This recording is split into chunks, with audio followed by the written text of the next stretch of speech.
Hey everyone, this is Izzy here coming to you with a review of Shazam. I decided to do another review because I just realized after looking at the cast listing that I made a pretty critical error as far as mistaking two different actors. And I have no idea why I was thinking about Christopher Milani from SVU. I should have been thinking about Mark Strong, who absolutely kills it as the main villain. But once again, I'm doing another review video just so I could more or less cast aside the previous review. As everybody knows, Shazam is the seventh film in the DCEU established cinematic universe. Unfortunately, on that end, the DCEU has been considered defunct, if you will, dead by WB, as they're feeling more comfortable in focusing on the solo films of the superheroes rather than trying to build an overreaching established cinematic universe. Everyone knows the universe started with Man of Steel, Batman vs Superman, Suicide Squad, Wonder Woman, Justice League, Aquaman. Now with this film with Shazam, I have to say it's an amazing film. I had an amazing time with it simply because I feel the reason why there were so many issues with the past films is WB were, I don't want to say, I guess the proper word would be they were ashamed of these films being comic book films.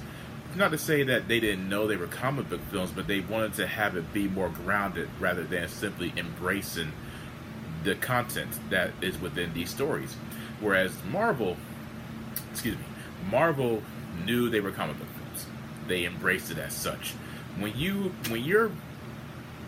manage to have a film that has a talking tree and a gun-toting raccoon, you're just pretty much embracing the ridiculousness of it. With Shazam, they pretty much do exactly that. It was such a breath of fresh air to have a character and a storyline that's simply fun. It's exciting, it's zany, it's embracing everything that is so special about comic books in nature, where they provide such a charming way of escaping the reality that we're living in. And Shazam is more or less right in your face with it. It's humorous. It has a very unique tone to it.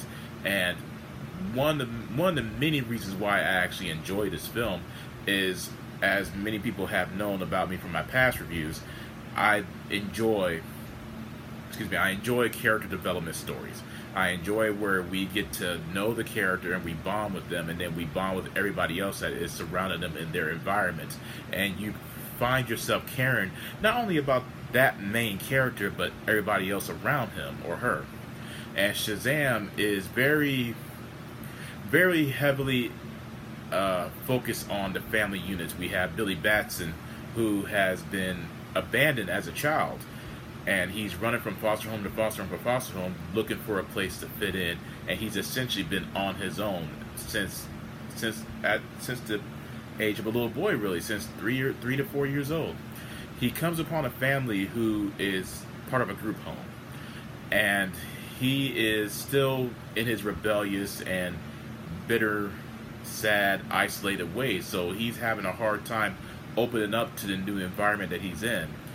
And it's very emotional, and it's very sad to a degree, because you know that he has a pure heart, but he's not very good at showing exactly what type of person he is. All he's really interested in is playing pranks and, causing and just being a troublemaker, really.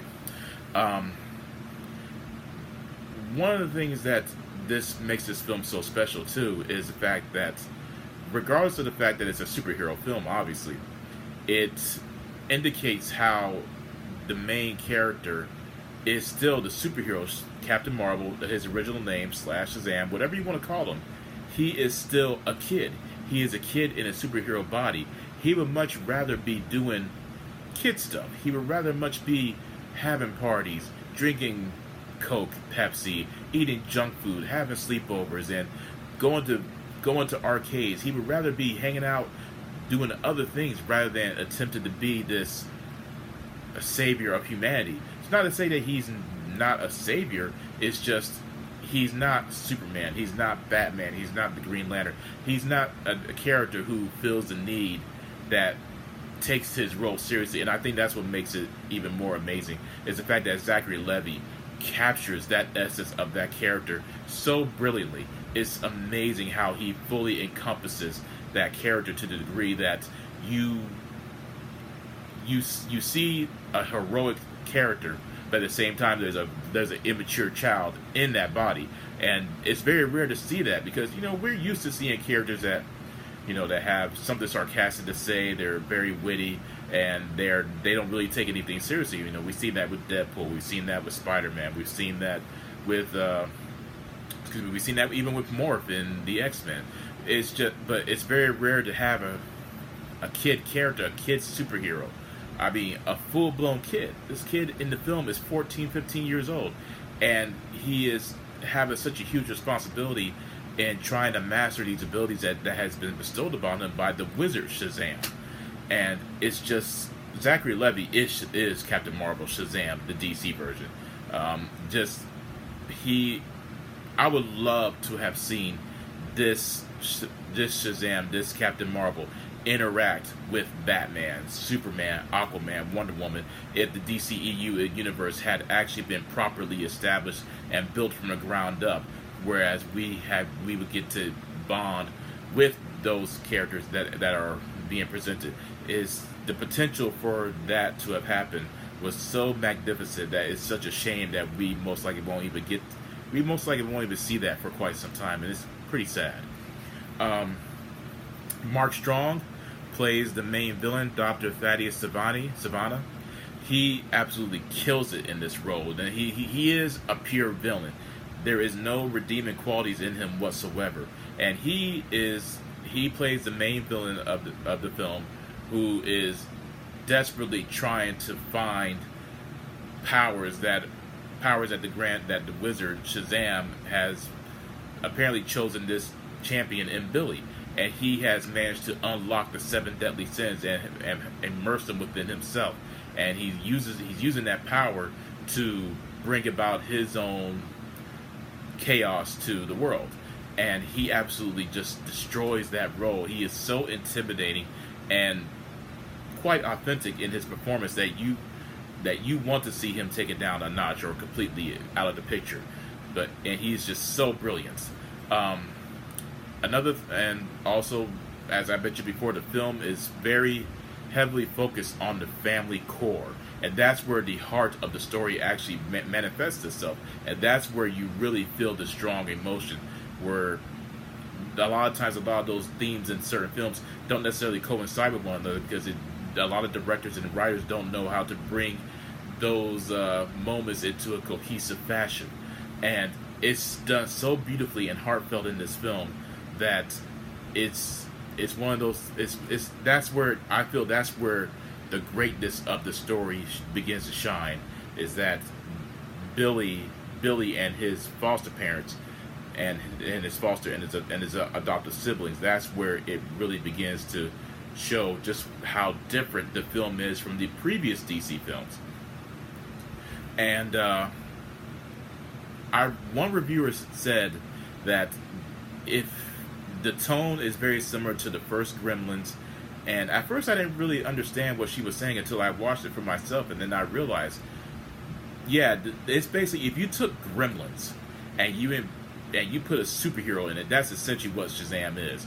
And it's just so hopeful and it's funny. There's a lot of humor in this. If you're going in expecting this 2-hour plus action fest with wonderful special effects, you might be a little disappointed, but at the same time, I don't think it will make much of a difference, because you're going to find so many moments in this film that's going to make you laugh and make you smile, that it doesn't take away from just how unique this film is.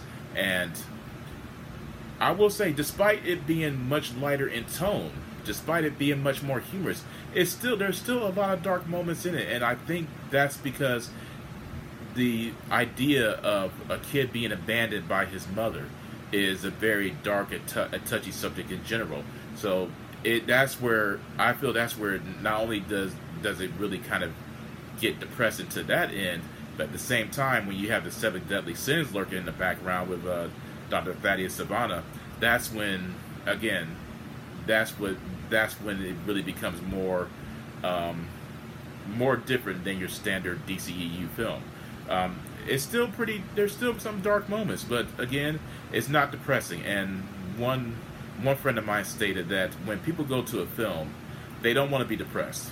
Depending on whatever it is that they're watching, they want to see something that's going to make them feel uplifted, hopeful, and triumphant. And that's exactly what Shazam does. It's embracing the lighthearted nature of the character and throwing it in your face, and is not ashamed to do so. The DCEU is still more or less referenced in this film, but it's not necessarily shoved down your throat. I mean, Batman, Superman, again, this is not a big spoiler because we saw it in the trailer. They're referenced in the film, so more or less they exist. But again, Shazam is more or less still its own standalone film. And I think that's what makes it unique and special too. A friend of mine asked me if I thought it was better than Aquaman. I won't say that it's better than Aquaman because I loved Aquaman. I mean, I loved Aquaman a lot. But what makes this film so, I guess, amazing is the fact that each and every DCEU film has been different in tone. And Aquaman is its own film, Wonder Woman is its own film, Suicide Squad, Batman vs Superman. They're all different from whatever it is they're trying to convey with their storyline. And that's what Shazam does. Shazam is its own self-contained film that I feel ultimately doesn't necessarily, is not attempted to be bigger and better than what came before it. It's simply, it is what it is. And you can take it for what it is. And it also, I will say this, it's great for the family. You can take your kids to see it. There's nothing too graphic or violent, or there's hardly any bad language in it. It's just a great family film that each and every person can actually enjoy. And it's just great. There's nothing in it that kids can't handle. And I highly, highly recommend it. 5 out of 5, 2 thumbs up. There's 2 scenes during the credits. The one scene more or less builds up to the sequel, and I meant to say this. Growing up, I wasn't necessarily a huge fan of Captain Marvel, Shazam. I did watch the show here and there when I was a little kid, but I didn't read the comics, and I remember seeing the character in Justice League cartoons, but it wasn't anything that I grew up being obsessed with. I was more into, as far as DC was concerned, I was more into Superman, Batman, Green Lantern, Wonder Woman, The Flash, Martian Manhunter, Green Arrow. Those were what I was into growing up. And so this review I don't really have any deep familiarity with the character. So this is just coming from someone who is watching the film, is actually watched it completely blind, because I had no prior knowledge other than the TV show and a few appearances of him in certain Justice League cartoons here and there. But I still enjoyed it for what it was. It was fun, it was great, it was zany, it was over the top, everything that you could want in a comic book film, and I simply cannot recommend it enough. My next review is going to be most likely The Best of Enemies, or maybe Pet Sematary, but most definitely it will be the Avengers Endgame on the 25th. Either way, my friends, I hope you have a safe and prosperous night, and I will see you all again. Take care. Peace out.